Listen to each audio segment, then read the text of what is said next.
Hey, my brother Alex, welcome to Cuda Medicina.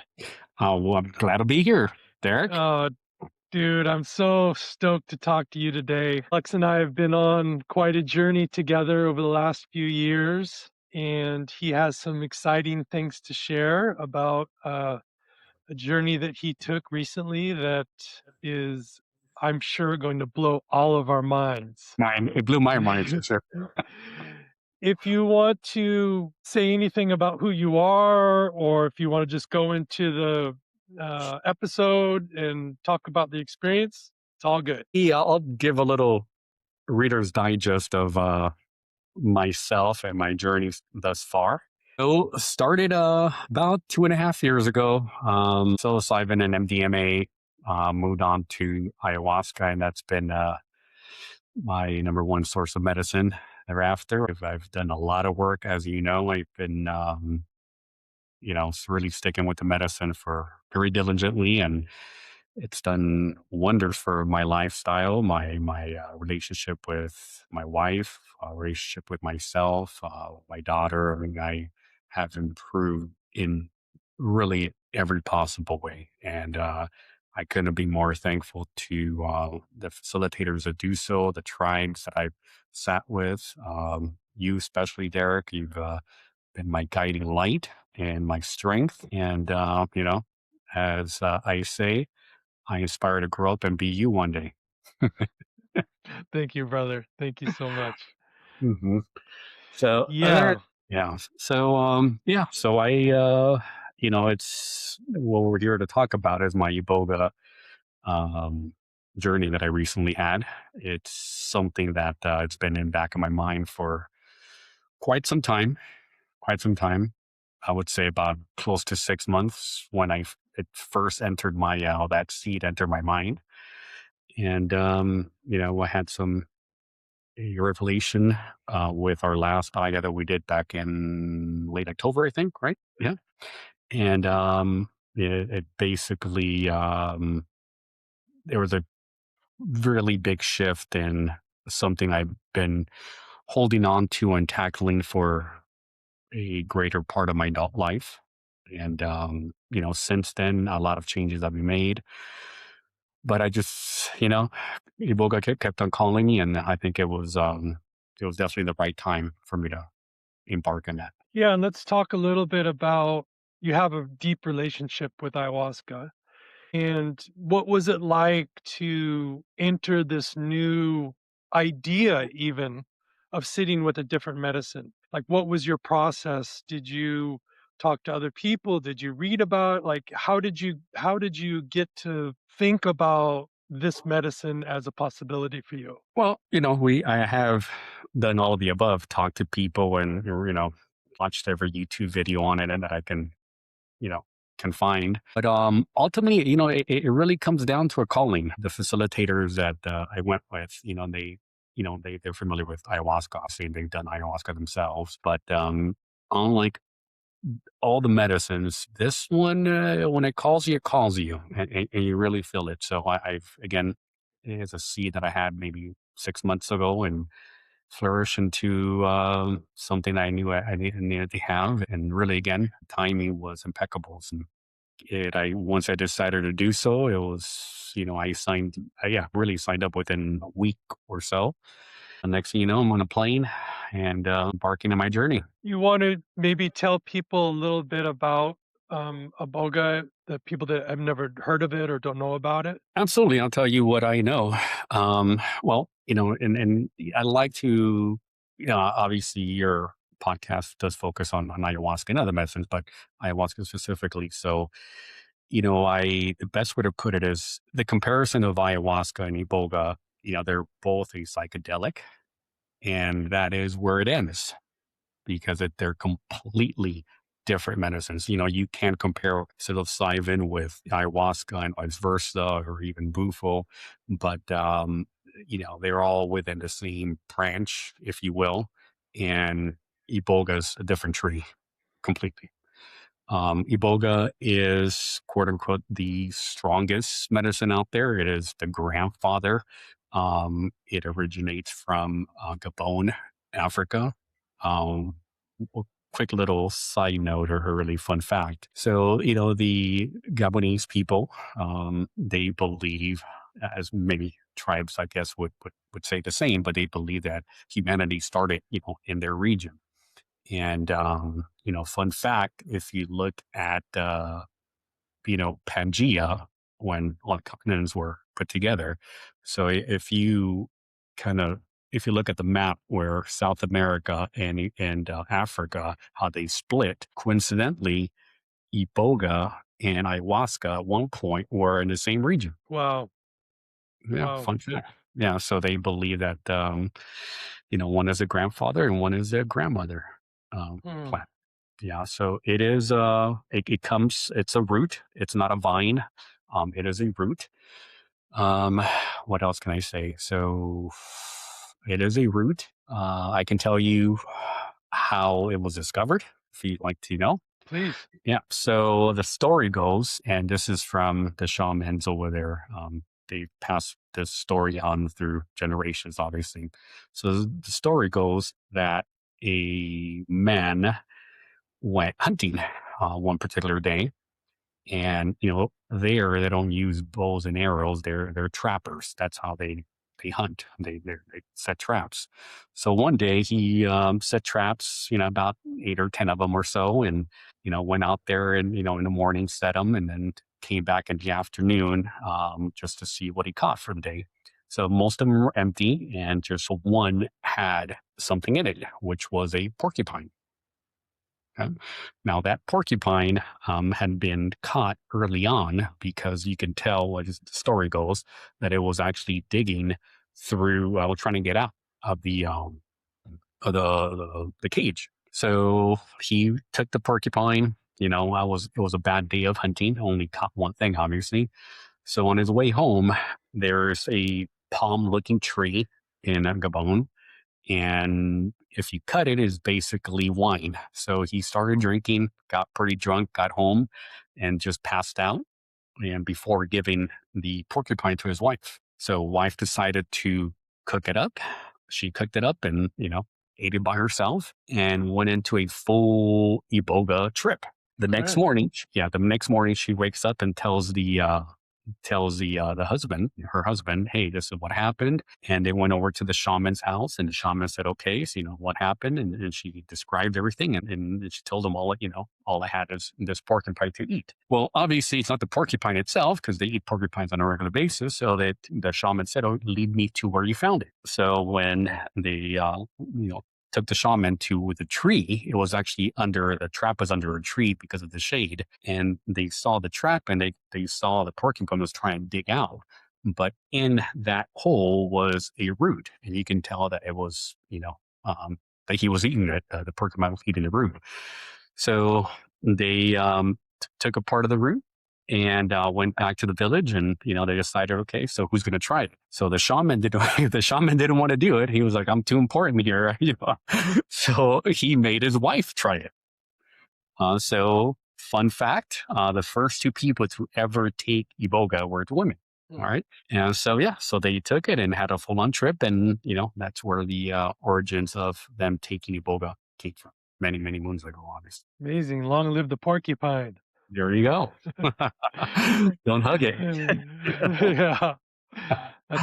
That's a beautiful story, man. I never heard that before. Mhm, So it's a root, it's psychedelic, obviously, mhm. and I assume they incorporated that into their traditions and their culture and their religion, and or maybe that's where the religion sprouted from. I'm not sure how that'll work. Well, they don't call it religion. It is a practice.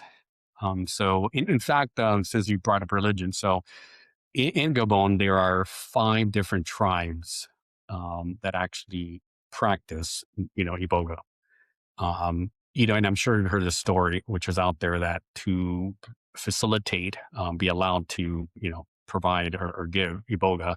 You've heard the story where they would bury somebody and, that initiation, right? Well, it turns out that is true, but only for one particular tribe, which is that's where really in the capital Gabon, that's where they practice that.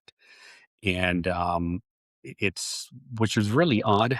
That's actually that side of that practice is actually Christian to a certain extent. So when the French colonized Gabon, because they did, that's the language they actually speak over there, French.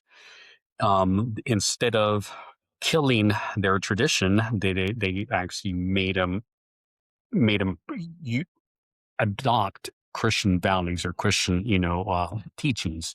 So only in the capital do they do that, and they have more of a Christian, root or line. Everywhere else is more traditional. Interesting. Kinda like Santo Daime with in Brazil, right? Yeah, Exactly, exactly. yeah. So it's so again, it's not a religion. It's definitely a practice. They, they do it when it's a rite of passage. I believe it's about this, but about 16 or so is when they start. And they feel that you only really need it once. If you need in the future, is something major happen where you have fallen, to a bad trade or whatever it may be. But in their culture is you are fixed by doing Iboga once. Wow, I didn't know that. That's Yeah, amazing. yeah. They don't believe in the healing journey. They believe either you're healed or not. And if you do Iboga, then you are healed. Beautiful. Mhm. Okay, let's shift to your experience and yeah, share. I'd like to know, what you were feeling and, what the ceremony's like and, Mhm. um, Yeah, all the absolutely. details, as many details as you can give. All right. I'll give you as much as I can here. All right. Yeah. So let me start by saying this. So, I probably shouldn't have, but, all I have to compare is, ayahuasca ceremonies. And I can say that they are completely different. So, one thing about, and again, I emphasize that, they're both psychedelics, and that's where their similarities end. That's where they start. That's where they end. They're completely different. So in ayahuasca, as the more medicine you take, the more you've done it, the higher you tend to go, right? And that's whether it's psilocybin or ayahuasca or bufo. I mean, it's you go upwards. So Iboga is the complete opposite in the sense that it's inward. So their belief is that your soul has always been and always will be. Therefore, it came from the source, and therefore you have all the answers within you. So instead of looking outward to the universe, you look into yourself and you have all the answers and all the knowledge um, within you. And so that's the whole theory. It's you don't go higher, you go low and deeper within Mm. yourself. Okay. That said, the ceremony, the first night, first of all, I went there for 6 days. That was just, yeah, I went there longer because I visited a friend early on and I stayed there thereafter. But the time they want you there is 6 days, and we only do two ceremonies, which I thought, wow, that's, I can do three ayahuasca ceremonies in a row. But there is a reason, and believe me, I think you need the time. So their ceremony is really you sit around fire, and the facilitator or the shaman will really just ask questions. What are you here, to get out of the medicine, and really and really it's about asking questions, and it's their teachings, of how the medicine works, how their belief system. They are very very straightforward. If they'll call bullshit when they when they hear it. All right, so it's not there to get a bunch of love and light. There it's it's straight truth, and again, if they smell bullshit, they'll call you on it. So which I appreciate, right? Yeah, so Um, this is at the you haven't taken the medicine yet. You're you around have the not. fire. He's asking you questions. Okay, Yeah. So, cool. we're on a fire and everyone's, taking their turn and, kind of just going over what the reasons are there for and what they want to get out of it and questions, to some degree, the questions that you have. Because before you get there, you're told write down about, 5 to 10 questions that you have. They're going to be answered or they should be answered. within one of the two ceremonies that you're going to do. So you kind of go over the questions, and again the intent of what you want to get out of it, and again they teach you that they go further teachings and how what they believe. One thing that struck me about their belief, which I don't really hold on to, many of us, I am definitely guilty of that, and definitely have in the past, where I'm always thinking about the past or in the past and or the future. Rarely am I, in the present. And they have a belief system that the past is an illusion, and so is the future. So the only thing that is real is now. And to me, that resonated because I am guilty of that. That I either would look back to the past and great things or bad things that have happened, or look forward to the future where I'm not living my life now and not being grateful for what's the moment that I'm living today. So that's one of the things that really resonated with me, of their teachings, being the present, being now. In fact, to that point, I asked them, what is their belief in the afterlife? What is their belief in, in God, and what happens, when we do pass? So in short, they don't think about it. They don't, that's not in there. They don't even have vocabulary. It's not in vocabulary to actually talk about, the afterlife or God.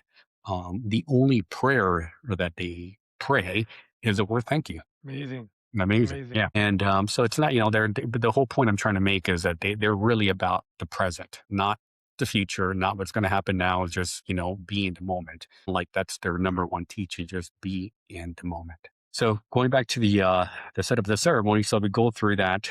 We talked for about maybe, I don't know, there was 8 of us that were taking the medicine. So it took about maybe 35-40 minutes to get through, all of our intentions and whatnot. Then we finally took the medicine. So the medicine, again, Iboga is a root. And what they do is they scrape the bark off of it. And I actually saw them prepping for it. So it's, actually where I went, by the way, another point to be made is, a lot of times if you do research online or YouTube, most of the content you're going to find is on ibogaine, not Iboga.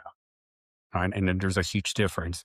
The ibogaine is an extract of the root. So the problem with that is that, I won't necessarily call it synthetic, but it doesn't have, all the alkaloids that the actual root has. So, Iboga, has, beyond ibogaine, has 30 different, and they're still finding more, 30 different alkaloids that work in unison together and actually help each other out. So from what I'm told, obviously I've only done it once, but I've been told that the experience is different. And in addition to that, it is also safer than taking ibogaine by itself. So, and plus, they believe that, once you harvest the actual alkaloid, just the ibogaine, the medicine really loses its spirit. And just like ayahuasca, they are very, big on the actual spirit of the medicine. So, again, from what I'm told, it is definitely safer. And from experience, I can tell you that, they your brain, your mind, and your body are connected, obviously. So when your body feels that it had enough, then you purge, then you vomit, whatever you can't handle. So I think for that reason alone, I think I do tend to believe that it's safer. All right. Where was I? So that said, the ceremony, after about 45 minutes ago, then we take the medicine, and it's given to you in a spoon, in a pretty sizable spoon for that matter. They're like little balls, that are dried up little balls, and that you put in your mouth. It tastes, as you would imagine, like like dirt and bark at the same time. So not the tastiest thing, but you chug it down and you kind of swirl a little bit of water and just down the hatch. So you do that, and I would say about 30 minutes later, then you're really starting to feel the medicine. So then we continue talking after we get medicine in us. And then it's traditionally that, and at that point, we move on to the ceremony. So we go on there, we lay down. There's no sitting, it's just laying down. Get as comfortable as you can, and you put an eye mask on because you really want to have darkness to really feel the full effect of the medicine. So I went in there with one spoonful of medicine, wasn't quite feeling it.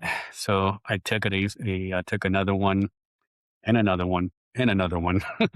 So I ended up taking the first night different spoonfuls.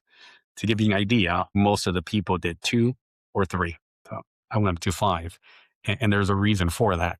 One thing I will say about Iboga, a lot of people will tell you that there's not, some people will have no visions whatsoever, and some people will. I definitely did, especially the second night, and I'll go over that in a second. But I with medicine, ayahuasca and others, what I do is, I always let the medicine, take me where it wants to take me, show me what it wants to show me. But I've done, ayahuasca enough to know how to kind of guide the medicine to go the route or the reasoning that I'm there for that particular ceremony night. So I did that with Iboga. I let it ride out as much as I thought it needed to. And then I said, okay, well, you basically had your turn now. Let's tackle what I'm here for. Right?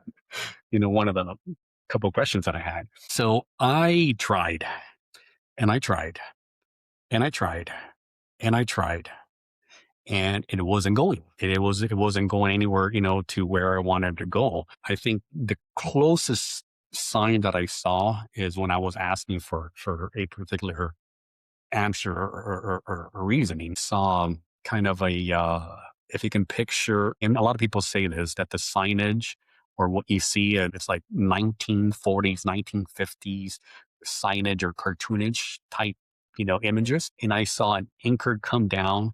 On one side of the anchor was a little cartoonish devil-ish type creature, and then I saw a hand come down and kind of push it to the side. And that to me said, okay, we're going to get the devil out of you, basically, or something along those lines.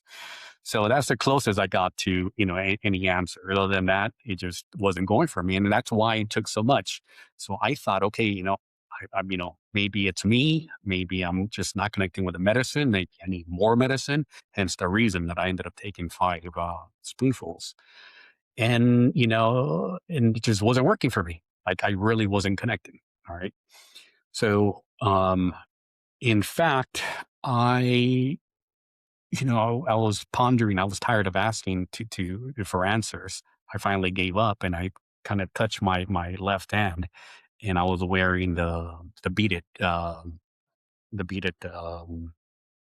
bracelet that you gave me, from ayahuasca. And then it hit me. I was like, wait a minute, maybe he's not connecting with me because, I came in here and, with an ayahuasca, assemblage, and maybe just, I'm being disrespectful to the medicine. He doesn't want to connect with me. So that's what I thought. Now, another point to be made is, the ceremony, again, there wasn't much of it. All it was, once we took the medicine, was just lay there and then listen to music. If you have ever listened to the music, it is not easy. Not at all. So there's a particular instrument that they play. I think it's called the Nagobi, I think it's called, which is basically a harp with 1 or 2 different strings, and they play it.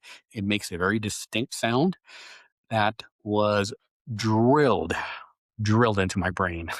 And I'm talking about drill. For some reason, and then later on I found out why. But the first night they really play certain type of music that is really, best way to put it, I mean, it's really meant to penetrate your brain, penetrate your skull. And that's exactly what I was doing. Like the last 45 minutes or so that we were there in the ceremony room, for some reason, the same song played over and over again. I was pulling my hair. It was, it was like drilling into my brain. I'm talking about just painful. I was like, wow, this is painful. And I'm not kidding. I mean, it's literally drilled into my brain over and over again. So there's a reason for that. So we were there a total of maybe 6 hours at the ceremony room. And eventually they led us back to our room and, lay down, still in medicine, obviously, because it does last about 24 hours. But at that point, we're just, just laying in our bed. Next morning, woke up, just didn't get much sleep. Slept maybe 3 hours, but, woke up in, afternoon and I was still on medicine. So, I go to, we have kind of, powwow, if you will, with the different people there, the facilitators. And, I addressed the fact that I did not have a connection with the medicine, and I'm sure, with, ayahuasca, or in really just about every medicine, you feel, the connection with the medicine, that, you have that love for the medicine, has that love for you and you feel it. Not Iboga. And this is not just my experience. I did talk to other people that were there in the ceremony that had experience with ayahuasca, and I asked them if they had that love feeling or that connection. And same thing across the board. The 4 or 5 people that I asked, they didn't feel any connection or that type of connection. So I will say, and I mean it as respectful as possible. It is a cold medicine. Cold medicine. It's not, and again, I mean that in the most respectful way possible. It doesn't have it's the grandfather. It doesn't, it tells you, you know, the good, bad, and ugly, and there's no hand holding or the like. So it is a very strict over medicine. Just So going back to the ceremony room as you're there, not connecting with the medicine, like, what are you feeling? Are you feeling, "What am I doing here? And this is a waste of time." Like, what was kinda going through your mind in that point? You're 100% right. That's exactly what I was doing. I was like, "What am I doing here?" I paid all this money. I spent time out of Mm. away from home, my family, my work. What am I doing? And in Yeah, fact, one of the girls that was there, I was talking to her the next morning, and she was like, "Absolutely not. It was a waste." I was like, she said, this is her words, "I would never recommend this place to anyone. I'm going to give them a 1-star rating." There was no connection. There was absolutely no connection. All right. But that said, there is a reasoning for it. yeah, I So get it. So the shaman or the facilitators, are they in the room? They're not playing music, they're the music is recorded, I it, guess. it is recorded. Yeah. So it's a live recording. It is also a live Y recording.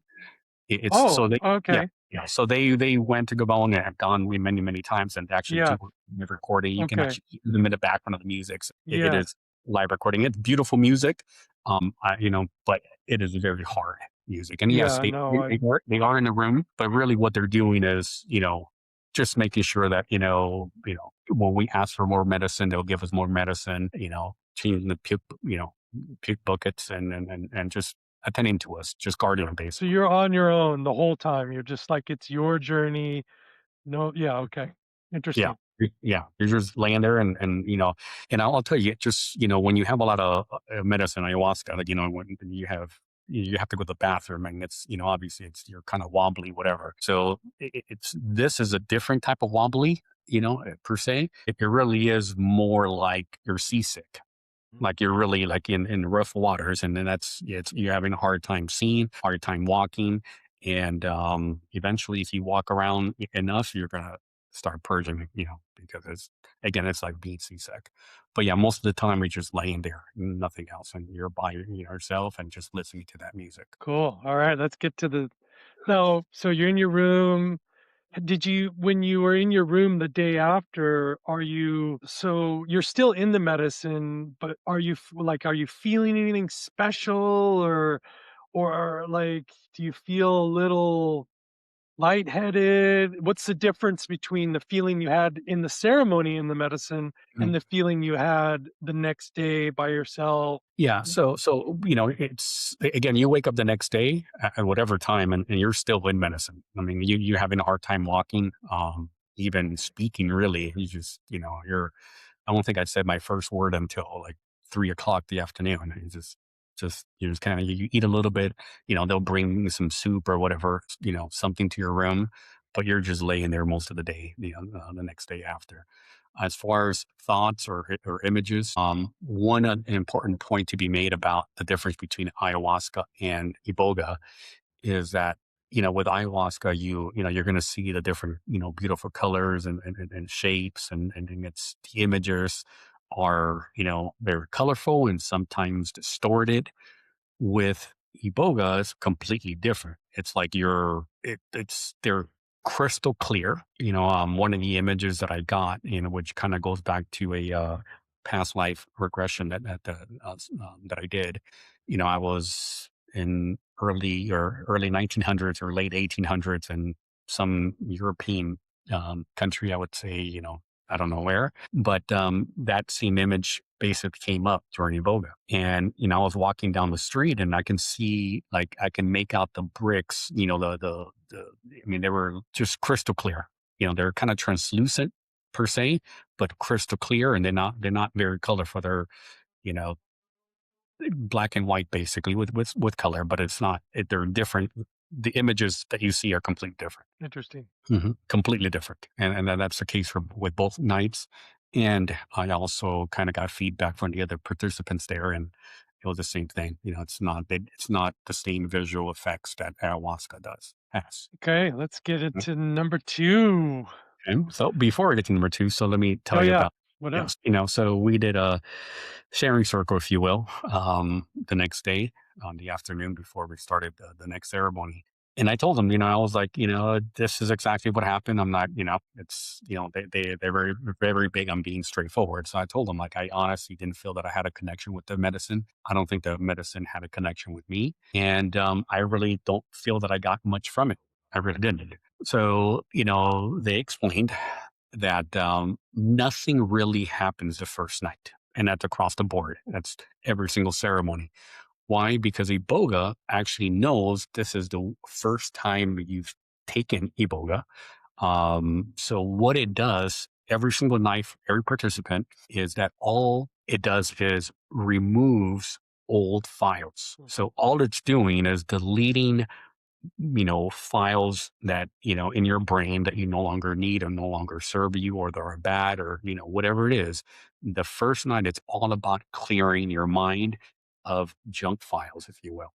Which, looking back at that, the ceremony and then that music, how it was drilling into my head, it it made perfect sense. So it's literally going in there in my brain and drilling out every single thought that I shouldn't have, every single, emotion or whatever that's tied to my brain. It literally, all it did is delete files. And that, it's definitely what happened, not just with myself, but the other people that I asked.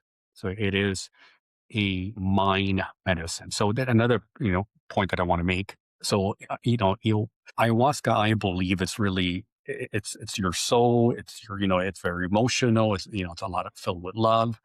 Again, Iboga is very cold. And again, I mean that in the most respectful way. Um, but it's really about the brain.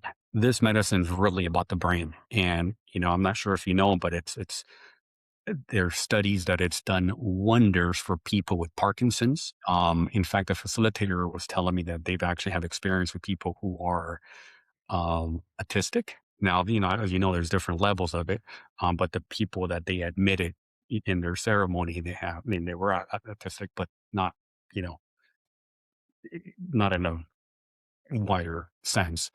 But they've actually seen huge benefits in that. And any brain related issue, PTSD. I mean, it's any brain injury. Ball players, either playing years in the NFL, have huge benefits from it. So it's really, this medicine is about the mind and it's about the brain. So now, moving on to night two. Yeah, so night two. Well, so I was also told by the facilitators, don't worry, the medicine knows what you're here for, and just trust that whatever questions you have, or whatever reason you're there for, they're going to be addressed. So, all I could do is trust, right? So I go in there, same thing. We start in, around the fire, more talking. Then we take the medicine, one scoop there. Then 30, 45 minutes later, we go on to the ceremony room and lay down. I start feeling it right away, but you know me, I like to go bold. So second spoonful, third spoonful, fourth spoonful. Ended up taking like six, I think, the second night. So it was quite a bit.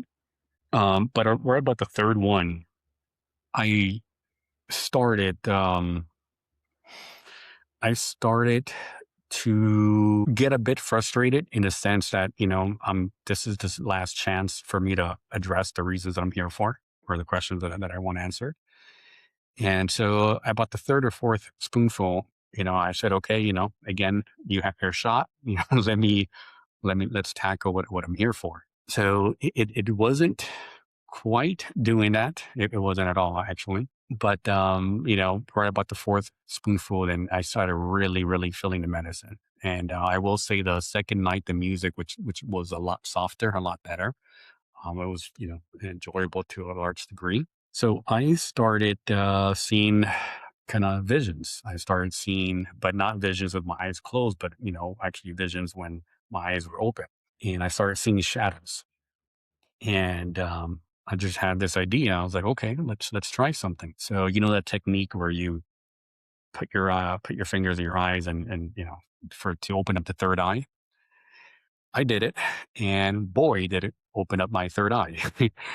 I started seeing a lot of different things. At one point, I took my blindfold or mask off, went to the right of my vision, and in my vision, I saw the room that I was in, but it kind of cut through this dimension in this layer, and I was actually able to see to the other side, to the other dimension, parallel dimension to us, and it was gorgeous. It was like the Himalayan mountains, but they were all red and beautiful fog and beautiful green trees at the bottom. But I was able to see, like, focus on that side of it, and also focus on the side that I was here. I saw beings and creatures, mystical creatures. I saw this, and by the way, again, they're not cartoonish. They're not like colorful like ayahuasca. They're literally like the people are like seeing you in person. The only difference is that you're translucent, dark lines, but there's one particular being that was next to me, and as far as I can tell, they really aren't used to people acknowledging them. So when it noticed that I saw him or it kind of turned to the left, and he had a cape on, took the cape and put it across and then put it right close to my face, to the point, Derek, that I took a big smell and just like, and I can smell the fibers. I can literally smell the fibers, in of that robe or cape, whatever he had. I had another being, like this mystical creature, looked like a rhino without the horns, and with a body of a tiger, and it's beautiful things.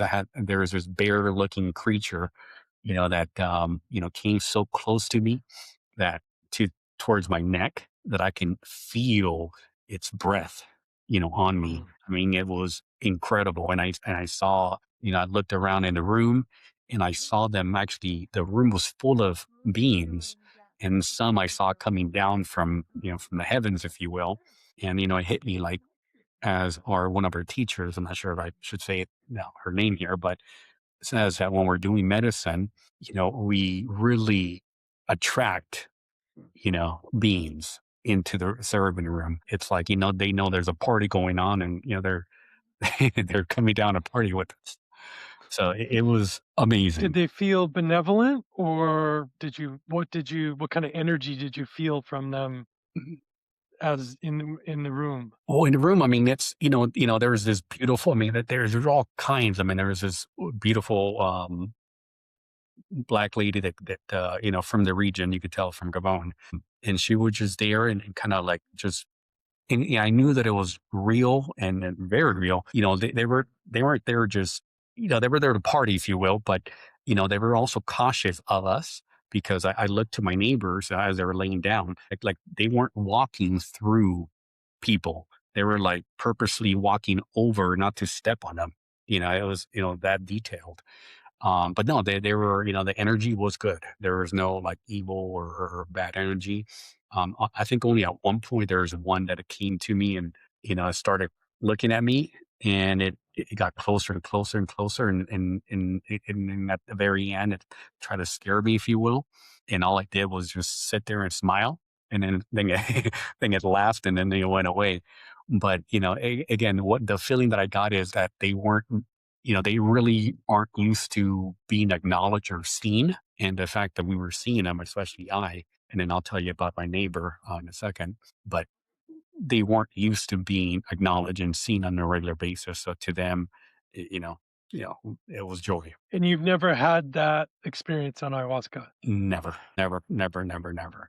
And again, it's not in ayahuasca. You all have visions when my eyes are closed and I'm just, in within the medicine. This is like real. I mean, this is like my eyes are wide open and I'm seeing, my neighbors to the left, my neighbors to the right, participants in the ceremony, and I'm seeing all his beings. I'll skip ahead a little bit, but I know that it wasn't just me. After they took us to our room in the second ceremony. So I was still seeing his beings. So I'm laying there and I'm sharing a room with, with another guy, and I'm seeing the beans, and then he's laying to the left of me, and I'm seeing these creatures in the air, and all of a sudden I see him going like, what the fuck, just like, get off me, get off me, get off me. So it's he saw the being, I saw the being, so it's a shared real vision here. And then I told him that don't fight it. I was like, just 'cause he's very new in medicine. I told him, don't fight it, they're not going to hurt you. Just acknowledge them, but they are going to go away, and just trust that they're not there to hurt you. And after a couple minutes, that that he settled down, and the whatever we're seeing actually ended up going away. So it wasn't just my visions; we were sharing the same vision with my neighbor, and they were there. I have no doubt they were there. Hmm. No doubt, brother, my brother. Yeah. Welcome to the fun side of the medicine. Absolutely, absolutely. But Yeah. again, it's just the way just they were crystal clear, just translucent beams, sharp lines. I can smell their clothing. I can feel their Mhm. breath. I mean, they were definitely there. So Um, before this happened to you, what was your view about the spirit world? Did this change something for you? Absolutely did. And again, I've seen visions obviously through ayahuasca, but they're completely different. Like the When your visions. eyes are open, it's a whole different ballgame. Exactly, exactly. And, again, with ayahuasca, it's the visions are within the medicine. They're within your mind and the medicine. This Mm. is, yes, you are medicine, but it's your eyes are open. You're seeing the quote unquote real world, and you're seeing those beings and entities. It can happen on ayahuasca too.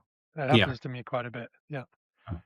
I the it's again it's and I've seen beings in ayahuasca too, but they're just they look different. They feel different. It's again, Mm. it's you're seeing another person, just it's translucent, and they're different. But you know, again, it's that's the best way to describe it. They look different, they feel different. Nice. Hmm. So now let me go into towards the end. So I took again, ended up taking about I think I took after that seeing everything. I took another dose of medicine. Ended up again taking six spoonfuls that in the second ceremony. So after all that, I'm like I gave you all this time medicine. Please let's tackle what I'm here to tackle, and my answers or my questions, answers to my questions. So I asked over and over again, please, please, pretty please, any way I can get it to listen to me, and then address what I was there for. So after pleading for a while, a couple minutes. The last time I did, a couple minutes went by, maybe 2-3 minutes at most, and all of a sudden, Derek, I felt this warmth in my head, Mm. and I take my left hand for some reason and just raise it, and I see like little dots of light hitting the palm of my hand. So I'm doing that. I was like, is there light coming out of my head? And I was like, oh shoot, it is. It really was. So I was like, okay, that's interesting. The then all of a sudden, my vision, my mind, my sight was on my brain.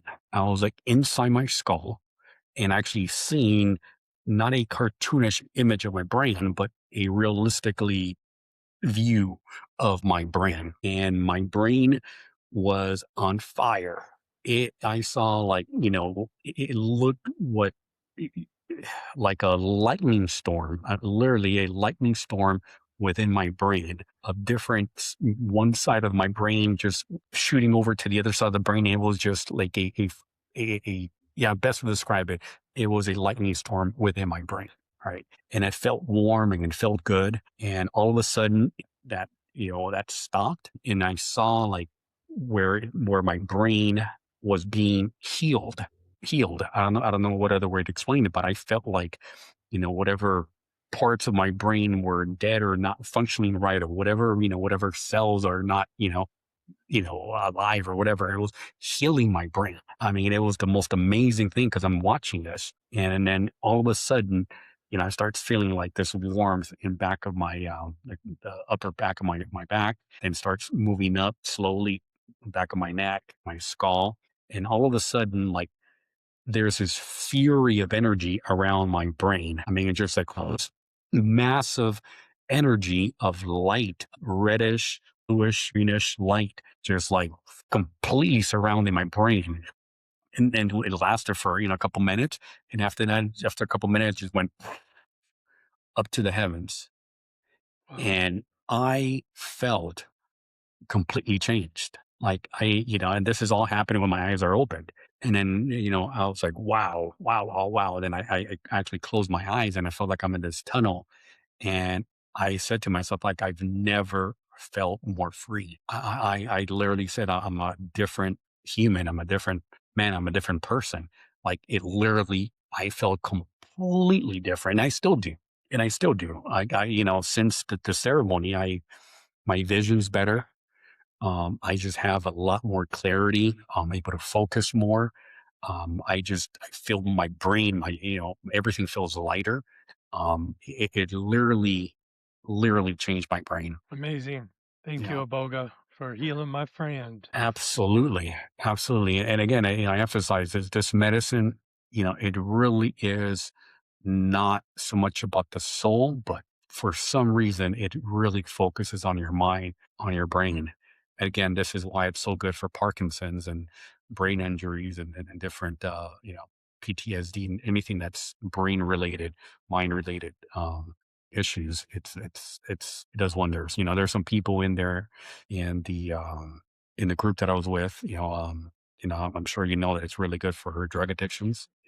Methadone, cocaine, meth itself. There's a couple of different people addicted to different things. And, I saw a huge, huge change in them. One of the guys I was talking to just before he got there, 2 days, according to him, hopefully it wasn't the same day, but he was doing blow 2 days earlier. Again, methadone, which if you know anything about that drug, it's really hard to kick.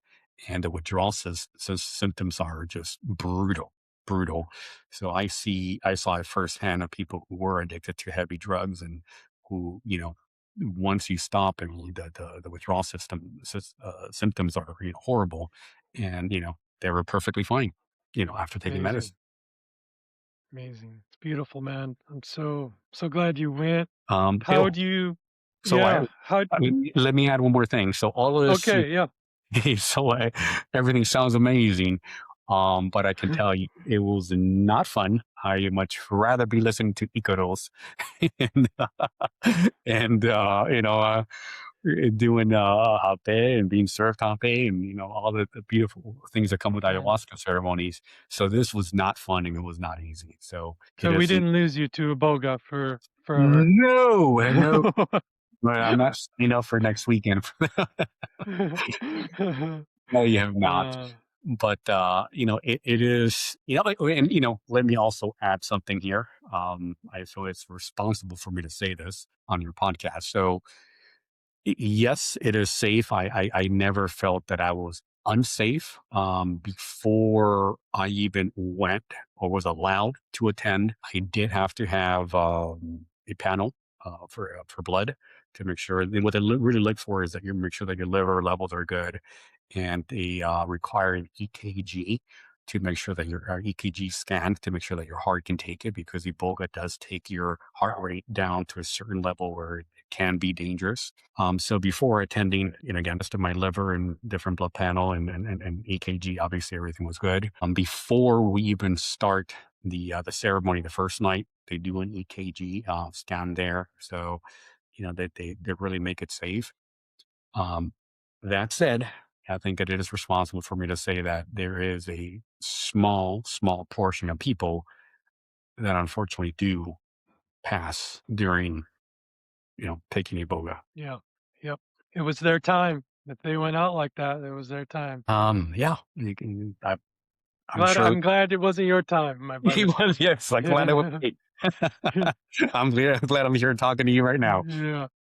Yeah, Do you but feel you address the issue that or the issues that went there with, the questions? absolutely. I mean, I ultimately took about 10 questions with me. Not every Okay. single one of them, got addressed, but the main ones, certainly the main reason I went there, absolutely. More than anything. And again, I feel lighter. I feel more focused. No anxiety. It's whatever thoughts of depression or anything else, completely gone. I really everything that I really my main issue that I went there for definitely got tackled. And again, it's all about the brain. And I can't emphasize enough this medicine, Iboga, does focus on your brain, starting with the first night deleting old junk files. I literally got a hardware upgrade. But to do that, you got to remove all the old junk files. And that's exactly what Mm, the medicine did the first night. And that experience that I told you about, my brain being on fire and being, a lightning storm within it, and then healing and everything else. Yeah, it definitely did that. And I definitely feel different. amazing, brother. Mhm. Amazing. Thank you so much for sharing this story. It's so inspiring, and you taught us a lot. Is there anything you want to say?